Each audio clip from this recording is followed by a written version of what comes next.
क्या आप कभी रोए हैं बिना किसी को बताए? कभी अकेले रात के अंधेरे में आंसू बहाए हैं जब कोई सुनने वाला न था सिवाय भगवान के? कभी इतना टूटा हुआ महसूस किया है कि शब्द भी साथ छोड़ गए हों और केवल हृदय का कंपन बोलने लगा हो? श्री राम कृष्ण परमहंस कहते हैं, ईश्वर को पाने का सबसे छोटा, सबसे सच्चा और सबसे सरल मार्ग है कि श्रद्धा से बस रो पड़ो। न मंत्र, न यंत्र, न पंडित, न पुराण, बस एक अश्रु सच्चे हृदय से टपका हुआ। क्योंकि जब आत्मा रोती है तब आकाश भी सुनता है, तब ईश्वर अपने सिंहासन से उतर आते हैं। वह तुम्हारे आंसुओं को अपने आंचल में समेटने के लिए दौड़ पड़ते हैं।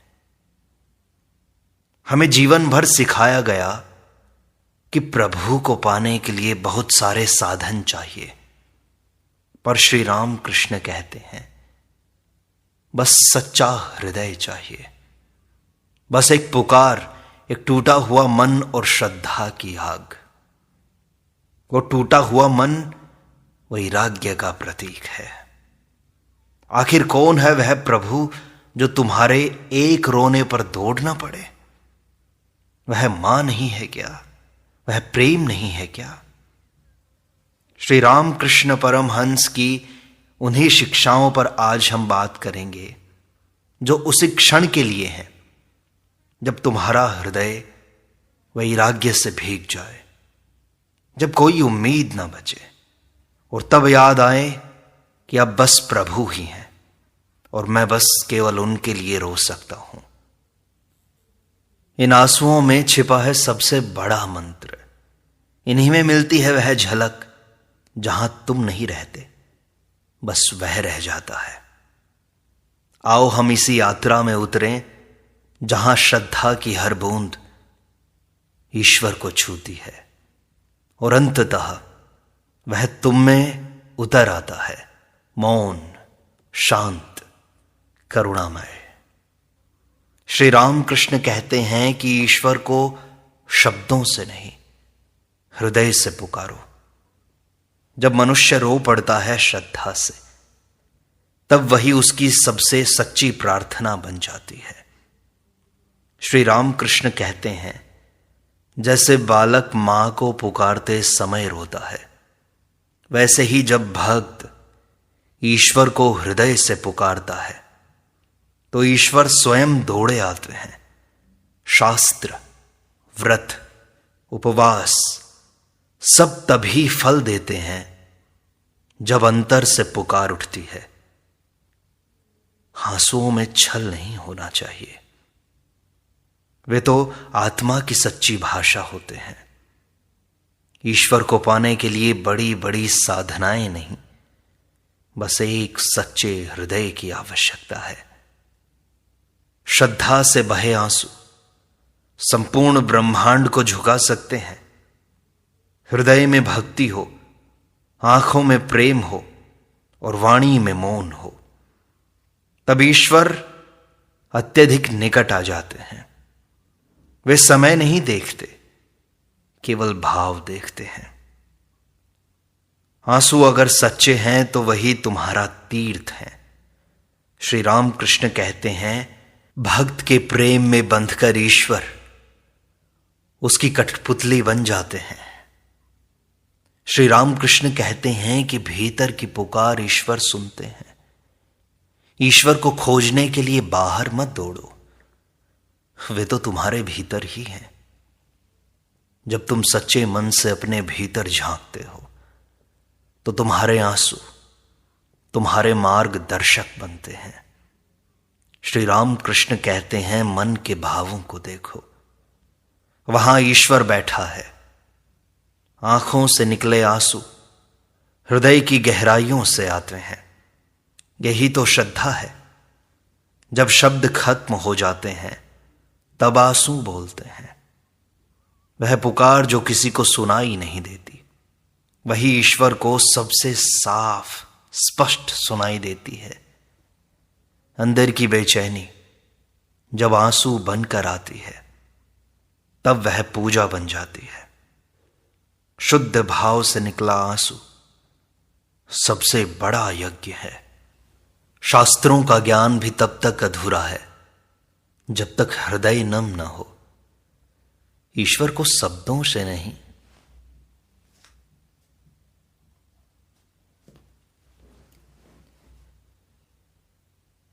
ईश्वर को शब्दों से नहीं अंतर से खोजो। आंसू साक्षात संकीर्तन है। प्रेम का रुदन ही तो भक्ति की अंतिम अवस्था है। वही भीतर की पुकार ईश्वर को विवश कर देती है। श्री रामकृष्ण कहते हैं, श्रद्धा में ही संपूर्ण योग छिपा है। योग केवल शरीर के आसनों का नाम नहीं है, सच्चा योग है मन को ईश्वर में लगाना। और वह लगाव आता है श्रद्धा से। श्री रामकृष्ण कहते हैं, एक क्षण की सच्ची श्रद्धा वर्षों के तप से अधिक फलदायक है। जब श्रद्धा के साथ रोते हो तो प्रत्येक आसन, प्रत्येक साधना स्वतः घटित होने लगती है। श्रद्धा ही मन को एकाग्र करती है।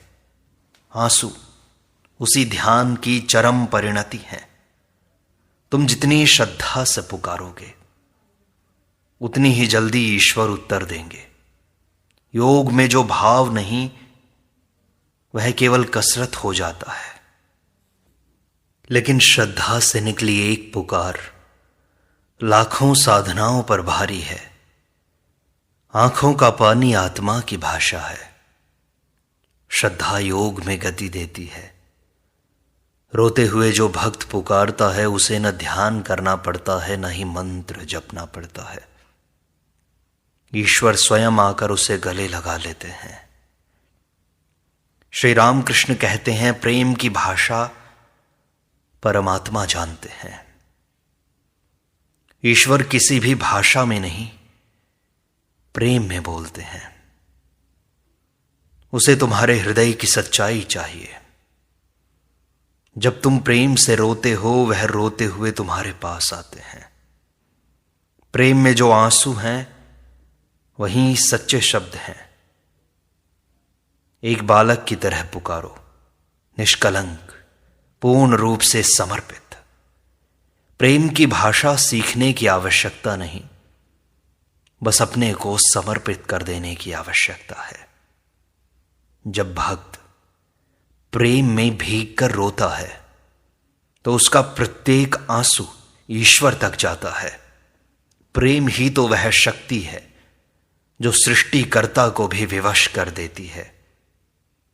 रोने वाला प्रेमी ही सच्चा योगी है।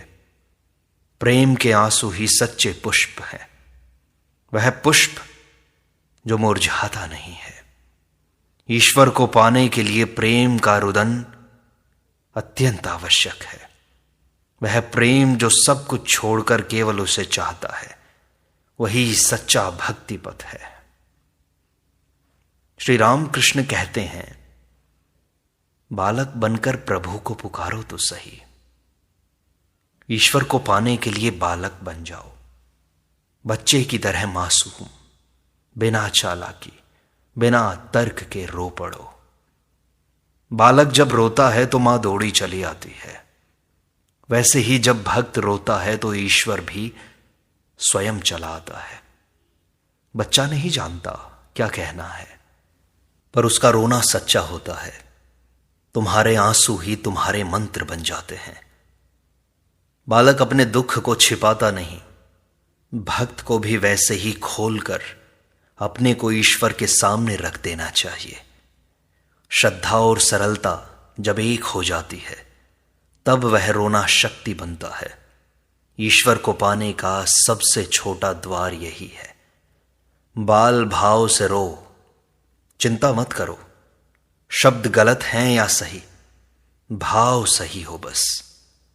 जैसे बच्चा रोता है बस वैसे ही हृदय से पुकारो, तब तुम बच्चे नहीं साक्षात साधक हो जाते हो। श्री रामकृष्ण कहते हैं, संघर्ष नहीं समर्पण चाहिए। जब तुम समर्पण की गहराई में रोते हो तब ईश्वर तुम्हारे अंदर प्रकट होते हैं। संघर्ष करने वाला सोचता है कि वह स्वयं कुछ कर लेगा बड़ा, लेकिन जो रोता है वह जानता है कि वह कुछ नहीं कर सकता, केवल प्रभु ही सब कुछ कर सकते हैं। संघर्ष करने वाले में अहंकार छूटता ही नहीं, लेकिन जो रोता है वो समर्पित हो जाता है, अहंकार झट से छूट जाता है। आंसू उसी असहायता की सच्ची अभिव्यक्ति होते हैं। समर्पण में शक्ति है, वह शक्ति जो शब्दों से परे है। जब तुम टूटकर उसके चरणों में गिरते हो तो वही पल तुम्हारा सबसे बड़ा साधना का पल बन जाता है। ईश्वर को खोजने मत निकल पड़ना, बस उनके सामने झुकना, वे स्वयं मिल जाएंगे। समर्पण का आंसू ही ईश्वर को पाने की अंतिम सीढ़ी है। कोई युक्ति नहीं चाहिए, बस समर्पण की आंखें चाहिए। जब हृदय जल उठता है तब तुम्हारे भीतर की पीड़ा मौन बनकर बहती है आंखों से। वही रोना ईश्वर को निमंत्रण देता है। श्री रामकृष्ण कहते हैं, हृदय की आग में पके आंसू ईश्वर की डोरी को खींचते हैं।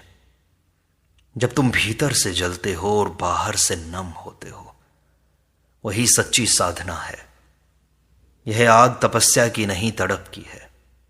वह तड़प जो कहती है, हे प्रभु तेरे बिना कुछ भी नहीं। यही तड़प हृदय को शुद्ध करती है। यही वह रोना है जो तुम्हें भीतर से खाली कर देता है। खाली हृदय में ही ईश्वर प्रवेश करते हैं। रोना ईश्वर को स्थान देने की प्रक्रिया है। वह रोना जो मोह के लिए नहीं, मोक्ष के लिए हो, वही तो पावन है। आंसू जब प्रेम से निकलते हैं तो वे अग्नि से भी तीव्र होते हैं। वह रोना ईश्वर को खींच लाता है। सत्य की पुकार है आंसू। झूठी प्रार्थनाएं, बनावटी मंत्र, दिखावटी भक्ति, ये सब ईश्वर को नहीं छूते। लेकिन जब आंसू निकलते हैं सच्चे भाव से तो वे सीधे ईश्वर के हृदय को छू लेते हैं। श्री रामकृष्ण कहते हैं, सत्य ही ईश्वर है और आंसू सत्य के साक्षी हैं। तुम्हारे हृदय का वह कोना जहां कोई दिखावा नहीं, वहीं से निकली पुकार ही सार्थक है। जब कोई नहीं समझता तुम्हारे मन को, तब ईश्वर समझते हैं। आंसू सत्य को प्रकट करते हैं।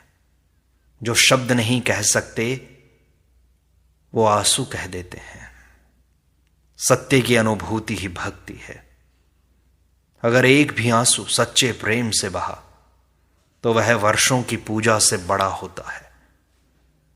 आंसू से निकला हर भाव ईश्वर की सीढ़ी है। हृदय की सच्चाई ही तुम्हारी वास्तविक साधना है। श्री रामकृष्ण कहते हैं, जहां मौन बोलता है वहां प्रभु होते हैं। मौन की जो भाषा है वह शब्दों से परे है। जब भक्त श्रद्धा से रोता है वह मौन हो जाता है। शब्द रुक जाते हैं पर हृदय चीख उठता है। यही मौन ईश्वर की सबसे मधुर वाणी है। मौन में जो रुदन है वह सारा ब्रह्मांड सुनता है। जब आंसू गिरते हैं तब शब्दों की कोई आवश्यकता नहीं रह जाती। मौन रुदन ही पूजा है। ईश्वर को पाने का मार्ग भीतर के मौन से होकर जाता है। जब भीतर कुछ कहने को न रहे तब केवल समर्पण शेष रह जाता है। वह मौन जो भीगा हो श्रद्धा से, वही ध्यान है, वही मंत्र है। रोने वाला मौन ही साधक है। ईश्वर सुनते हैं उसी मौन को जो हृदय से निकला हो। शब्द चुप हो जाएं और आत्मा बोल उठे बस। श्री रामकृष्ण आगे कहते हैं कि संपूर्ण भक्ति का निचोड़ है रुदन, सच्चा रुदन। भक्ति का सार वही है जब हृदय से आंसू बह निकले, केवल आंखों से नहीं। भक्ति केवल गीत या आरती नहीं है, भक्ति है वह व्याकुलता जो भीतर से निकलती है। जब तुम गा नहीं पाते, पढ़ नहीं पाते, पर केवल रोते हो, तब तुम्हारी आत्मा ईश्वर से जुड़ जाती है। वही रोना सब कुछ कह देता है। कोई मंत्र, कोई पाठ उतना प्रभावशाली नहीं जितना एक भक्त की बिन बोले निकली रुलाई है। वह रुलाई प्रेम में डूबी होनी चाहिए, पश्चाताप में नहीं। वह रुलाई जो कहती है, हे प्रभु, अब तुझसे अलग रहना असंभव है। यही भावना भक्ति की चरम अवस्था है। जब आंसू बहते हैं तब आत्मा नृत्य करती है। यही निचोड़ है। आंसू भक्ति का अंतिम फूल है। ईश्वर उन फूलों को रोज चुनते हैं। श्री रामकृष्ण कहते हैं, जब खुद को तुम खो देते हो तब प्रभु मिलते हैं। ईश्वर को पाने की प्रक्रिया में खुद को खो देना ही सबसे बड़ा उपाय है। श्री रामकृष्ण कहते हैं, जब तक मैं है तब तक ईश्वर नहीं। जब तुम रोते हो और कहते हो प्रभु मैं कुछ नहीं, तभी वह तुम्हारा हो जाता है। आत्मसमर्पण का चरम यही है कि मैं मिट जाए। आंसू उसी मिटने का तो प्रारंभ है। जब भीतर अहम जलता है तब बाहर प्रेम बरसता है। खुद को भुलाकर रोना यही असली ध्यान है। तुम जितना खुद को मिटाते हो उतना ही ईश्वर को जगह देते हो। यही है तन्मयता। जब तुम केवल पुकार बन जाते हो, नाम नहीं, रूप नहीं, बस एक पीड़ा, तब ईश्वर तुम्हारे भीतर उतरते हैं। स्वयं को खोने में ही प्रभु को पाया जाता है। रोते रोते जब मैं गल जाए तब केवल वही बचते हैं। श्री रामकृष्ण कहते हैं कि वेदना ही वरदान है। भक्तों की आंखों से निकली वेदना ही उनका सबसे बड़ा वरदान होती है। दुख से भागो मत, वह तुम्हें ईश्वर तक पहुंचाने वाले सेतु हैं। जब जीवन की ठोकरें तुम्हें भीतर तक तोड़ देती हैं, तब तुम सही मायनों में ईश्वर की ओर भागते हो। आंसू केवल कमजोरी नहीं, वे साधना का प्रारंभ है। जब प्रत्येक द्वार बंद हो जाता है तब प्रभु का द्वार खुलता है। यही वेदना भीतर को शुद्ध करती है। यही आग आंसू में बदलती है। जीवन की चोट जब हृदय को नम करती है तब आत्मा खुलती है। वेदना को श्राप मत मानो, वह तो वरदान है। इसी से जन्म होता है भक्त का। पीड़ा जब भगवान की ओर मोड़ दे तो वह मोक्ष का द्वार बन जाती है। श्री रामकृष्ण कहते हैं, वो बहुत नजदीक है जो तुम्हें बहुत दूर लगता है। ईश्वर दूर नहीं है, वे तो बस तुम्हारे अश्रुओं की दूरी पर हैं। हमें लगता है कि वे कहीं ऊपर हैं, पर वास्तव में वे तुम्हारे भीतर ही तो हैं। तुम्हारे एक आंसू में वे प्रकट हो जाते हैं। जितना तुम सोचते हो वे उससे कहीं ज्यादा पास हैं। लेकिन तुम्हारा अभिमान, तुम्हारा तर्क, तुम्हारी वाणी का शोर तुम्हें उससे दूर कर देता है। जैसे ही तुम रो पड़ते हो श्रद्धा से, वो सारी दीवारें गिर जाती हैं। एक पल का भी सच्चा रुदन वर्षों की तपस्या से अधिक फल देता है। वे पास हैं, बस तुम्हारे अहंकार के पर्दे हटाओ। आंसू उन्हें हटा देते हैं। नजदीक ईश्वर को पाने का एकमात्र उपाय है श्रद्धा से बस रो पड़ो। जैसे मां को बुलाओ, बच्चा जैसे बुलाता है। श्री रामकृष्ण मां काली को साक्षात पुकारते थे और कहते थे, मां को बुलाओ जैसे बच्चा भूख में मां को पुकारता है। वह पुकार जिसमें शब्द नहीं, सिर्फ तड़प होती है, मां को तुरंत खींच लाती है। वह तुम्हारी आंखों की भाषा समझती है। मां कोई मंत्र नहीं मांगती, वह तो बस मन का स्पर्श चाहती है। जब तुम टूटते हो तो मां जुड़ने आती है, जब तुम रोते हो तो वह तुम्हारे आंसू पोंछने आ जाती है। मां की ममता आत्मा के प्रत्येक कोने को छू लेती है। श्रद्धा से निकला एक मां उस ब्रह्मांड को हिला सकता है। इसलिए पुकारो, मासूम होकर, निर्भय होकर रो पड़ो जैसे बच्चा मां को याद करता है। श्री रामकृष्ण कहते हैं, तुम्हारे आंसू ही तुम्हारी आत्मा की आरती हैं। जो भक्त श्रद्धा से रोता है उसकी आंखों से बहते आंसू स्वयं आरती की तरह होते हैं। श्री रामकृष्ण कहते हैं, आरती दीप नहीं भावना है, और आंसू उस भावना की लौ है। जब हृदय जलता है प्रेम में, तब आंखों से आरती निकलती है। यह आरती शब्दों की नहीं भावों की होती है। जो भीतर उठता है वही बाहर बहता है। वह बहाव ही आराधना है। दीपक का तेल समाप्त हो सकता है, पर आंसुओं का भाव कभी सूखता नहीं। यही आरती ईश्वर को सबसे प्रिय है। भक्ति जब सच्ची होती है तो आंखें नम हो ही जाती हैं। यही नम आंखें आरती की अग्नि हैं जिसे ईश्वर स्नान करते हैं। श्री रामकृष्ण कहते हैं, सच्चा ध्यान आंखों से नहीं हृदय से होता है। जब तुम भीतर से रोते हो तो तुम्हारा ध्यान पूर्ण हो जाता है। आंसू प्रत्येक विचार को धो देते हैं। वे तुम्हें वर्तमान में लाते हैं।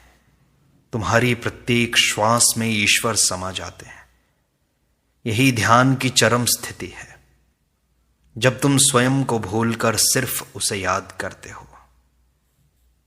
श्री रामकृष्ण कहते हैं, जहां आंसू है वहीं सच्चा प्रवेश द्वार है। शास्त्र द्वार नहीं खोलते, भाव खोलते हैं। आंसू उस भाव के द्वारपाल हैं। जब तुम रोते हो तो तुम नहीं रहते, तुम केवल एक पुकार बन जाते हो। यह पुकार ही द्वार है। ईश्वर बाहर नहीं, उसी द्वार के भीतर खड़े हैं। आंसू स्वयं खोलते हैं वह द्वार, जहां शब्दों की चाबी भी असफल हो जाती है। भक्ति जब अश्रु बनकर बहती है तभी उसका रंग सुनहरा होता है। यही स्वर्ण द्वार है, प्रेम और समर्पण से भरा। श्री रामकृष्ण आगे कहते हैं, जो तू खोज रहा है वो तुम्हारे भीतर से ही बोल रहा है। जब भक्त रोता है तो वह स्वयं नहीं रोता, ईश्वर ही उसके भीतर से पुकारता है। यह अद्वैत का रहस्य है। तुम्हारी पुकार और उसकी आवाज एक हो जाती है। रुदन आत्मा की वह प्रक्रिया है जिसमें खोजने वाला और मिलने वाला एक हो जाते हैं। यह अद्वैत की सच्ची भक्ति है। रोना तुम्हारा नहीं होता, वह उस परमात्मा का ही रूप होता है जो तुम्हारे हृदय से निकलता है। तुम जब रोते हो तो वह भी भीतर से मुस्कुराता है।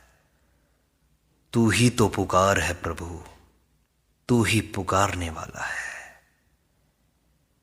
श्री रामकृष्ण कहते हैं, मंत्र जपने से बड़ा मंत्र है श्रद्धा से गिरते हुए आंसू। वह एकदम सरल और छोटा रास्ता है। हर आंसू एक जप है, हृदय का जप। जब तुम्हारा मन थक जाता है तब आंखें मंत्र बोलती हैं। यह मंत्र उच्चारण नहीं करता, लेकिन उसकी गूंज अनंत तक जाती है। ईश्वर उस अनसुने मंत्र को सुनते हैं जो आंखों से झरता है। यही मंत्र ईश्वर का ध्यान खींचता है। जब रटने वाले मंत्र थक जाएं, तब एक सच्चा आंसू बोल उठे तो ब्रह्मा भी सुनते हैं। इसलिए आंखों को मत रोको, वे मंदिर की घंटियां हैं। हर आंसू, हर बूंद साक्षात महामंत्र है। श्री रामकृष्ण कहते हैं, जब शब्द रुक जाते हैं वहीं ईश्वर बोलना प्रारंभ करते हैं। जब तुम्हारी सारी बातें, तर्क, शास्त्र और वाणी चुप हो जाती है, तब आंखें बोलती हैं। यह मौन की परम भाषा है। रोते समय तुम कुछ कहते नहीं, लेकिन सब कुछ कह देते हो। तुम्हारे आंसू वे भाव लिए होते हैं जो शब्दों से परे हैं। यही पराभाषा है, वह संवाद जो आत्मा से आत्मा का होता है। ईश्वर उन्हीं को सुनता है जो मौन होकर रोते हैं। उस चुप्पी में सारा ब्रह्मांड गूंजता है। यह मौन, यह अश्रु, ये प्रभु को खींच लाते हैं। और अंत में श्री राम कृष्ण कहते हैं, अंततः बस एक पुकार बचती है, जीवन भर की साधना का सार। अंत में बस एक पुकार है, हे प्रभु। जब सब ज्ञान व्यर्थ लगने लगे, जब सारी कोशिशें थक जाएं, तब आत्मा खुद बोलती है। वह बोलती नहीं, बस रोती है। यही रोना अंततः ईश्वर का प्रवेश द्वार बन जाता है। सारा जीवन जैसे इसी एक क्षण के लिए होता है, जब तुम पूरे होश और विश्वास से रोते हो। यही एक पुकार पूरी सृष्टि को पार करके प्रभु के हृदय तक पहुंचती है। अंततः न कोई विधि बचती है, न कोई साधन, बस एक पुकार, एक आंसू, और बचते हैं केवल ईश्वर, परमात्मा, भगवान।